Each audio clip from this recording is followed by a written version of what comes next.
那么今天这个视频我会尽我所能的采用 Insta360 Link 作为我的主力相机去拍摄所有的视频，并且采用它板载的双麦克风阵列去录制所有的声音。那除非我是用一些别的相机去拍它开箱，否则你今天所看到的所有的视频，听到所有的音频都是来自于 Insta360 Link 的。大家好，欢迎来到本期视频今天咱们一起来聊一聊 Insta360 Link， 那就是这个叫 The AI Powered 4K Webcam。 这里面有几个关键词， AI Power 有一些 AI 的计算能力4K 它是能够拍摄 4K 的分辨率，另外它是一个 Webcam， 它是一个网络摄像头。那从我这段时间的深入的使用和体验的感受来看与其说这是一个 4K 的 Webcam， 不如说它把 DJI Pocket 2的所有的这种能力给它全部搬入到了一个带3轴机械云台的一个 4K 的网络摄像头上。那这个网络摄像头因为它还采用 MX586， 所以它还拥有相当多的一些令人吃惊的影像的能力。可以说这个是我所体验过的这种网络摄像头里面功能最为强大，画质最为出众，同时也是音频最为惊艳的一个网络摄像头的系统。所以今天的视频里面咱们就来一起深入的分析和了解一下这个 Insta360 Link， 以及结合 Insta360 Link 之后可以获得各式各样的能力，比如说 16:9 9:16 HDR 模式4K 的内录包括音频的降噪，还有手势模式。看到了吗？那我无论运动到哪个位置，它会自动的追踪我的人脸，并且还会给予一个非常合适的缩放。那因为它采用的是这个3轴机械云台的设计，所以整个的画质的缩放在 MX586 这个4800万像素上去拍 4K 的画面，可以实现一个无损的变焦。所以你可以看到这样一个 4K 的 Webcam 里面有那么多的好玩的东西，所以这个是非常值得咱们认真的分析和探索的一个 4K 的增强的网络摄像头。好，接下来我们给大家简单做开箱有 Insta360 Link 这个 AI Power 4K Webcam 里面都有哪些内容。其实都已经拿出来了，最关键的几个部分就是3样东西，一个就是这个 Insta360 Link 的本体，它是一个带3轴云台的1/2英寸的 f1.8 4K 分辨率的一个摄像头。那么它的底部和经典的这种 Webcam 一样，是一个夹取式的结构。那么在这侧和这侧都有硅胶的这个纹理，那么可以很牢固的抓在你的这个屏幕的边缘或者一些其他地方。那么同时底部还给你了一个1/4螺丝，那么你可以把它固定在你的脚架或任何有1/4扩展位置的地方。同时正面的话2个孔，这是一个正面的双麦克风的收音阵列，可以支持非常好的这个环境声降噪，就可以重点的增强人声的表现。同时 Insta360 logo 呢这里闪闪发光，同时这里还是一个触控区，当我们上电之后，双击这里可以让云台摄像头回中。可以说它从这个 DJI Pocket 的这个交互设计上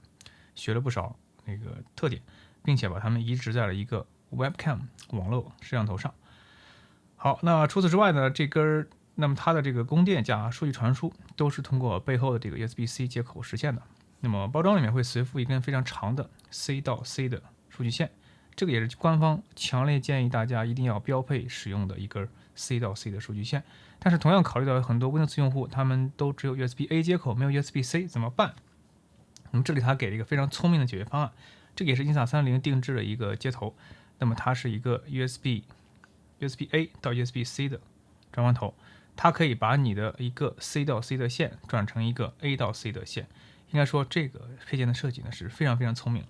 那么还有一类设计呢，是一般有很多厂商会采用 A 到 C 的标配线，同时给一个 OTG 的头。但是考虑到目前主流的 C 到 C 的这种数据线的使用的场景和这个接口的支持性越来越好，反而是将来采用 USB-A 的这种使用模式会越来越少，所以他们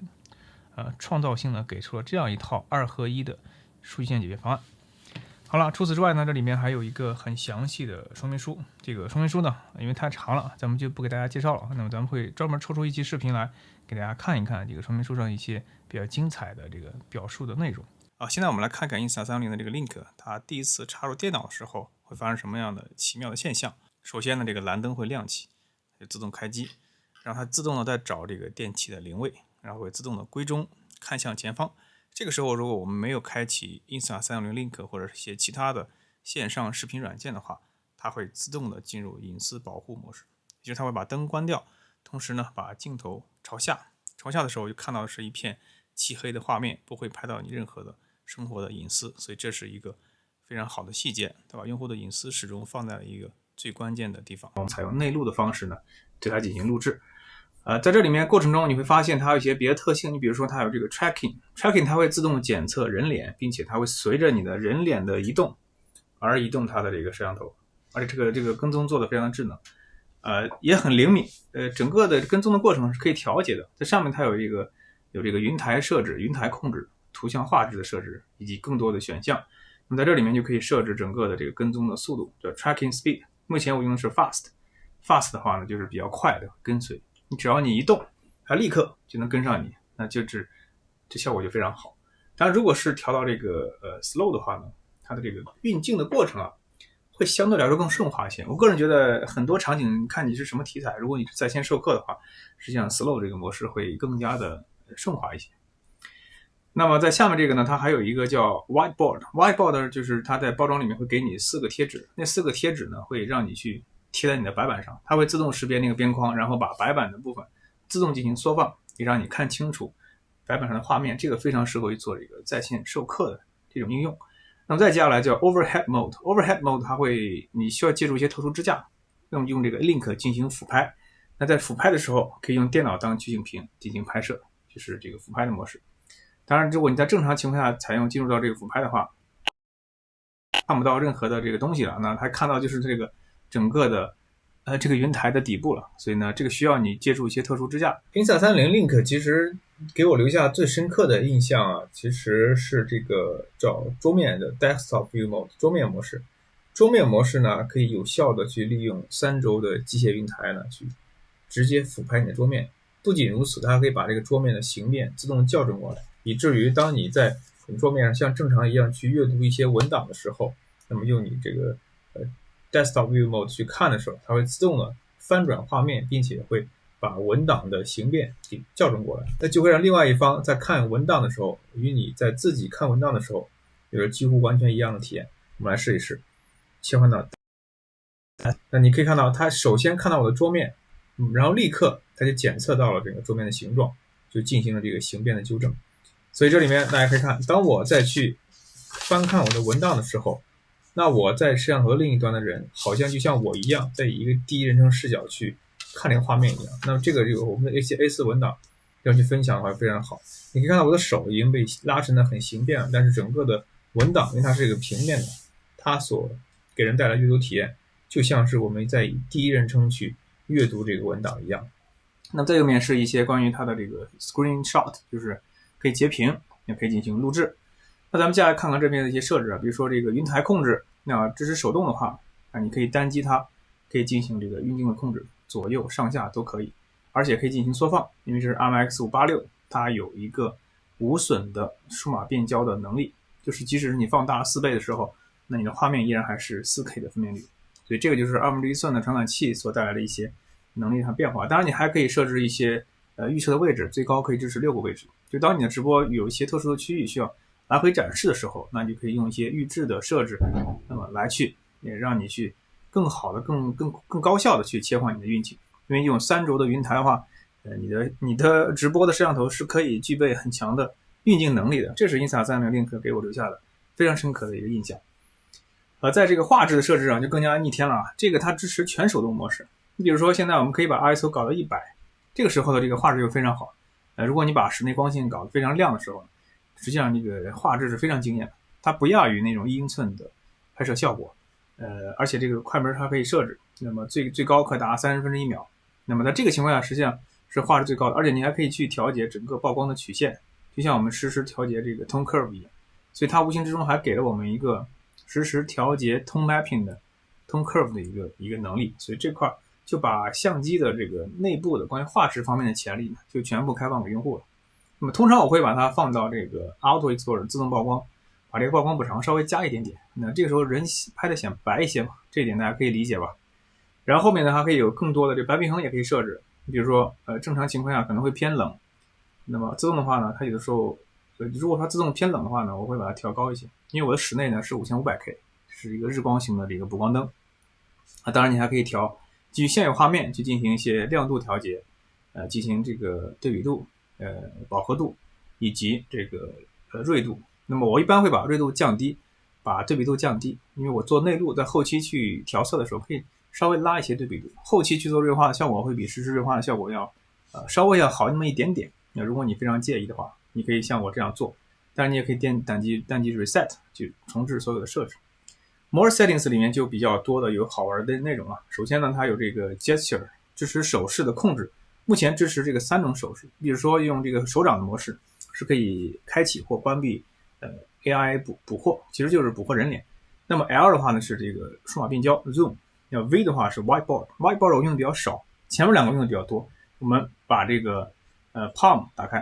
就是手掌，它就会自动的识别到人脸，然后开始追踪人脸。所以说你在和它交互之中呢，你可以用手势，而不需要一定要在这个 Link 上进行设置。所以这一点设计是非常好的，因为很多平台呢是没有办法去打开 Link， 你比如说你用手机或者一些用其他的平台，它这个时候用手势做交互是非常方便的。那么 L， 那么 Palm， 这就是这个 Palm 的使用模式，好吧？那就是 Palm 的使用模式。然后我们把它关掉。当它收到这个指令的时候，它那个灯啊会在这个蓝绿色之间来回闪烁，就告诉你它接收到了这个指令。后面这个设置就更好玩了，你比如说它有这个 Zoom， 就 L 型的手势，当它识别到的时候，你 L 向上，它就会把画面拉近。但这个功能我个人觉得还得优化，因为现在的这个识别率好像不是特别的完美，识别到往下就把它缩放，是吧？这个效果我个人觉得就取决于你的场景了。我个人可能对这块的需求并不是特别的强，因为它还有一个更强大的这个功能啊，就是叫 AI Zoom。AI Zoom 的话，我个人觉得会比这个 L 更好用，尤其是当你要上脸的时候，它就会自动的追头、追半身和追全身。你比如说现在我这个场地非常小我可以让它直接追踪我的脸部。现在你看我离摄像头是比较近的，如果我离它非常远的时候，大家看啊，如果它离我的脸非常远的时候，我们首先还得开启这个 Palm 模式，它就会自动的找到我的人脸，并且给予一定的这个缩放，就让我的人脸的画面的比例呢，整体上是比较的大小是比较一致的。所以这就是我的脸，比如说我脸离近的话，它就会自动的这个放大，就是把视角变更大。我这个人脸离远的时候，它就会自动的缩放，去追到我的人脸。所以这个就方便你在一定的在置景的这个空间里面去做直播的时候，那么就会非常好用这个特性。就是你尽管我离它有一定距离，但它会自动缩放，因为 IMX586 有4800万像素，有足够的像素让你进行缩放，4倍的这个数码变焦应该说足以应对绝大部分的这种直播场景了。所以这是 AI Zoom 的一个特性，这是我个人也是非常喜欢的一个特性。好，我们把这个 gesture 关掉，然后接下来还有一些这个 anti-flicker， 就是去频闪。那在咱们国内的话，一般就是50分之1秒，在海外可能是60分之1秒，但它你可以自动的去判定，然后可以改变这个 tracking speed， 就是追踪速度，可以去改变相机的这个模式。也因为这个相机这次是带了这个相位对焦的，叫 PDAF 做的非常好，它最近可以支持到10个厘米对焦。你比如说现在我们拿一个 Insta360 Link 的包装盒给大家看看，我们把脸遮住，最近10个厘米的时候，你可以很清晰的看到整个的背景是虚化掉的，它可以很清晰的、很准确的对到这个包装盒上。所以这个 PDAF 的能力呢，也是这次 Insta360 Link 给我印象非常深刻的地方，因为这代表着我可以用 Link 来在一定程度下去代替我的主机位或者辅机位进行拍摄了，因为它非常的小，这画质也不差， 4K 呢也足够使用了。好，那么接下来这个能力就比较狠了，叫 HDR 模式。HDR 你可以看到，你也发现了我的背后的这个画面一直都是这种过曝的场景。我们把分辨率贴到1080，因为目前的 HDR 模式呢只支持 1080P 的模式。我们开始录制。好，我们现在开始录制啊，现在还是这个背景一片过曝的情况。那我们点完之后，你就发现突然之间这个所有的动态范围的细节全部都被找回来了。这个外面过曝的区域以及我的内景一些欠曝的区域都得到了保留。这就是 HDR 模式的一个非常有魅力的地方。目前支持 1080P， 后期可能会支持这个 4K， 甚至是那个更高的帧率。那这个模式就是在目前的 Webcam 里面就非常逆天的一个能力了，很少，我几乎目前这是我见到第一个网络摄像头同时带有 HDR 模式的这种拍摄能力。这就是把 IMX586的潜力了，几乎可以说发挥到极致了。这个特性实际上是在这个YRS 的那个 4K 增强模组上，应该说做的非常好的一个特性。当时它做到了这个 4K 60加机内的 Flow State 防抖。现在呢，把这个能力呢迁移到了 Webcam 上，因为用了同样的 sensor。IMX586 的一个必杀技就是这个 HDR 直出的视频能力，它是硬件的 staggering 的 HDR， 就是实时的，它是抗鬼影的。它不用你的人几乎是在移动的也没关系，因为它是不同的像素，用了不同的曝光，然后实时进行 staggering 融合。所以这个可以说是你入手 Insta360 Link 的一个最重要的原因之一了，因为它会让你的这个直播的整个的画质啊、动态范围变得非常的好，而且看起来非常的专业。因为这种动态范围的能力，你如果不借助专业的相机，目前是很难获得的。而用 Link 的话呢，应该说是以一个非常低的成本就获得了一个非常专业的效果，而且这个效果还非常非常的好。除此之外，你还可以去做这个镜像翻转的话，有些人可能介意这个，就是取决于大家的这个使用场景了。你比如说人的五官正常好看的，但有一些人的五官他可能就做了镜像之后会更漂亮，这个就大家根据自己的情况来进行灵活的选择。再加来就是一些固件版本，它分两个版本，一个是固件的版本，目前是这个0.8.1.5，那么云台的版本是145。那有新固件升级时它会推送给你，你可以在这里面就完成你的实时的固件升级。当然整个的这个操控面板同时还有一个简化的版本，简化的版本的话，那个功能啊也都是在这里面，只不过那个界面做得更小，也更易于使用。那个就是在咱们在做网络视频开会的时候可能会更好用的一个便捷的简化版的一个操控面板。整体来说 Insta360 Link 的这个控制中心呢功能很强大，而且很全面，把很多我们意想不到的一些功能点那么都毫无保留可以说给到了我们用户。这是让我们觉得在用 Insta360 Link 这个 4K 的这个 Webcam 上觉得这个倍感惊喜的地方。好的，现在我给大家展示一下这个 Insta360 Link 的一种非常有趣的使用的方式啊，就是一个叫 Top Down 俯拍的一个模式。那也是我很多视频所拍摄的这种机位，现在用 Link 的话呢，可以非常方便的实现。那么这边你是在这个 Link 的软件上看到实时的一个画面。那怎么实现这个机位呢？首先呢，就是可以选择一个夹子，把它夹在桌子的表面。但是 Insta360 其实给出了一套很完整的解决方案。这个解决方案呢有两部分构成，第一部分就是一个夹在桌子上的一个夹子，第二部分呢是一个软管，这是一个金属软管。金属软管有很强的这个韧性，然后可以把这个 Insta360 Link 放在这个前面，然后顶部呢带一个小的球台和一个运动相机的这种GoPro 那种接口。然后这里我还中间加了一个 Falcom 的那个快拆，因为这样的话用起来会更快。整体上就是这样的一种操作方式。然后在这个 Link 的控制软件上，那么把它的这个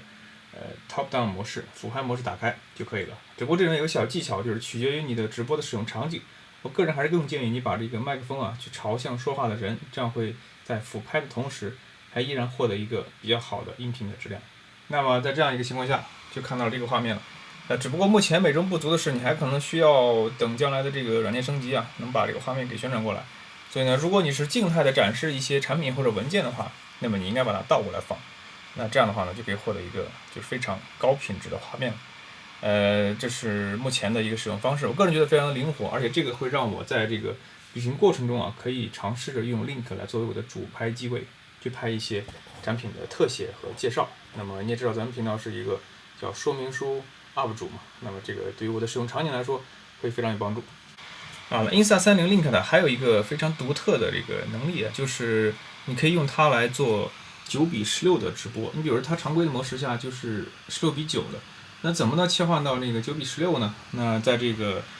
更多选项中啊，有一个叫 Streamer Mode， 一个直播模式。你把这个直播模式打开之后呢，那么它会有一个选项，他说这个并不建议用于视频开会，因为开会咱们很少用这个9:16的模式。但是呢，用9:16的模式在这个 TikTok、在抖音、在 B 站或者在新浪微博都有很好的兼容性。那这个时候你还可以解锁50、60 FPS 的高帧率模式，点 OK， 然后呢，这个 Link 呢会自动重启。完重启之后，你就会多一些更多的这个帧率选项了。你比如说这里面我们来看这个Link Controller 的这个左下角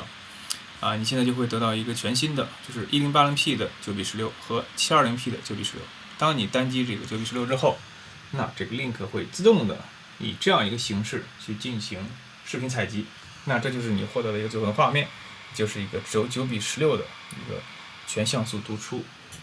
就是2.1寸传感器的一个很高品质的流媒体的效果。所以这个也是 Insta360 Link 的另外一个杀手级别的这种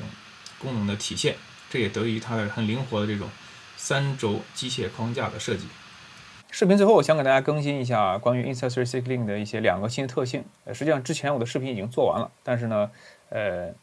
Insta360 的工程师又联系我说他们又做出2个非常不一样的特性，那想让我来体验一下。我个人觉得也有必要给大家在视频最后也分享一下。这些特性可能不会随着相机的首发而随着它一起出现，但是我相信很快它就会出现在你的软件的生态里面。那么这里面第一个重要的能力呢，就是在这个 Insta360 Link Controller 这个电脑端的控制软件里面，你可以通过鼠标拖拽视频的方式来去控制3轴云台的运动。你比如说现在，我们就可以让它去任意的去实现，其实是以我们的鼠标的这个相对运动来去计算它的这个3个角度的变化，来去实现这样一个效果的。其实道理很简单，但是做出来之后呢，用户体验就会非常好。而且据说后面当你有多个人去出现的时候，你双击某个人脸，它就会自动去锁定当前的人脸，而忽略其他人脸。这个对于2-3个人开会的用一个摄像头的情况会非常好用。同时它把这样的一个我们 PC 和 Mac 端的这种交互和 Link 之间的这种交互，无形之中就得到打通。那么第二个我个人非常欣赏的特性就是一个预设的这个设置。因为 Insta360 Link 我猜测用的应该是 IMX586，它的影像传感器能力是非常强的。那我在现在很多时候就把它当成我的一个主力相机了，因为它很小，而且画质也不错。那既然要追求画质，我们其实是希望不同的预设来应对我们不同的拍摄场景的。现在的话，这个预设的功能也已经有了，现在有这个 Save as Preset。那么随着新的部件和新的软件，大家就可以把你自己所喜欢的这个参数的设置，默认保存成相机的参数，尤其是这个对比度和锐度 ，Contrast 对比度10，锐度放到10，这个是我个人觉得能够极大提升它的动态范围，并且还有它的这个画质的。那么 ISO 肯定越低越好。那么在很多情况下，我个人觉得 ISO 800以下的画质是可用的。我个人如果有条件的话，一定会控制在200以内。有些曝光曲线，如果大家更专业的话，那么可以去调节，让你获得一个和你的后期工作流更匹配的一类画面的这个质量。所以呢，这个存成这个预设呀，也是一个很大的进步。那这样的话，就是你在电脑端调节好你的参数，你甚至可以用手机或者其他平台去享受到一个高品质的这种网络视频通话的这种能力。所以呢，在最后的视频呢，咱们就补充这2个新特性。那咱们最后来一起总结一下 Insta360 Link。那我刚把这个蓝色灯打开，因为它刚刚没电，好像这个背景去看的话呢，整体的画面感可能会更好一些。那咱们总结一下 Insta360 Link， 可以说它在影像方面的能力是比 DJI Pocket 还要更强的。但是它把这些功能，它换了一个思路，它用了一个出圈的思想，把这样的一个3轴机械云台的设计放在了网摄像头上。那以往咱们一般开大型会议的时候，只有非常专业的这种会议才会用到带云台的这种网摄像头。那 Insta360 把这种移动端的比较先进的影像技术这次呢也移植到了网摄像头这个领域，应该说让 Webcam 这个细分的领域有了一个眼前一亮的一个全新的产品。那 Insta360 Link 给我留下印象比较深刻的几个特性，咱们来一起回顾一下。首先我个人觉得最惊艳的就是那个 HDR 模式，当然 HDR 模式是利用 IMX586 非常巧妙的这个 Staggering HDR 的技术，那么实时的获取 HDR 的视频，那么它用到了和 One2S 4K 增强模组相类似的这种技术，那么应该说是非常聪明的一个用法。另外就是这个1/2寸的传感器加 f1.8 的光圈，以及Face Detection 的相位检测对焦系统结合起来之后呢，你可以在10厘米左右的地方去获得一个精准的对焦，看到了吗？那这样的话，其实这样就可以获得一些比较好的就是背景虚化的效果，这也非常方便你去进行一些比较近处的这种细节展示。当然，你也可以给别人展示你的到底这个皮肤到底好还是不好。当然，这个大家看这个皮肤现在晒得比较黑，所以这个只是给你展示一下它的这个 PDAF 的能力。那么它可以获得最近可达10厘米的最近的这个对焦距离。可以说这次的 PDAF 的能力加上这 2.1D 传感器之后，给我留下了非常非常深刻的印象。另外就是整个的这个板载的麦克风的设计，它的收音的质量居然还出奇的令人印象深刻。它2个麦克风的阵列呢，可以非常好的去增强人声，同时呢去尽可能抑制掉背景的噪声，采用双麦克风的阵列直对着说话的人。这个时候应该说板载的声音和视频的质量应该说都达到了一个前所未有的高度。当然这个板载麦克风的使用的时候有一些注意事项，就是尤其是当你在做这种展示的时候，如果你的被展示物品遮住了，就是它站在了你和麦克风之间的位置的时候，那你的声音势必会被削弱一些，因为它的这个不是直接被麦克风所拾取的。所以我个人还是建议大家可以换一个角度，然后去展示你的这个特写的这个器材，同时呢尽可能的让人脸能够在这个画面里去对着这个麦克风说话。除此之外呢，像整个的这个手势的系统啊，应该说可以让我们在和Webcam 进行交互的时候属于一个隔空的这种交互，这的话就让 Webcam 的使用场景更多了。这里面包括有这个手掌啊，包括有这个 L 的这个放大缩小啊。虽然我觉得 L 的放大缩小目前做的可能还不够尽善尽美，因为它的这个缩放的响应啊并不是特别的快，但是我相信随着部件升级应该会有进一步增强的。另外就是这个 Whiteboard 白板模式，很多人是有这个白板授课的需求的，很多这个老师。那么如果你在白板上去加这个锚点的话，你就可以，锚点也随机附送的嘛，会对你的板书的展示有一个非常好的辅助的效果。那么同时呢，就是整个的关于 Streamer 这个直播模式，打开之后你还可以获得9:16，就是竖屏的 1080p 和竖屏的720p 的这种直播能力。另外我自己还验证过啊，它结合手机之后可以直接进行使用，就是结合手机啊，结合电脑啊，因为它用的是标准的一个 USB-UVC 的协议，所以它对于平台是具有普适性的，不管你是安卓、苹果、Mac、PC， 那么一路都是通吃的。所以应该说这个 Insta360 Link 会让 Webcam 这个领域啊会激起不小的波澜。那么我也相信这是 Insta360 在过去的这么多年来的影像的技术，那么希望能够进一步出圈，进一步把这个品牌做大的一种大胆的尝试。那么我希望今天这个视频可以带大家去领略移动影像的一些魅力，并且我们也看到了移动端的影像的技术啊，正在不断的去渗透到各式各样的这种垂直细分的领域，包括 Webcam。那以上就是本期视频关于 Insta360 Link 的全部内容了。那么总结成一句话，就是这是我所体验过的目前最好的 Webcam 网络摄像头的产品。那如果觉得视频还不错，千万不要忘了点赞、转发3连。咱们呢下期视频再见。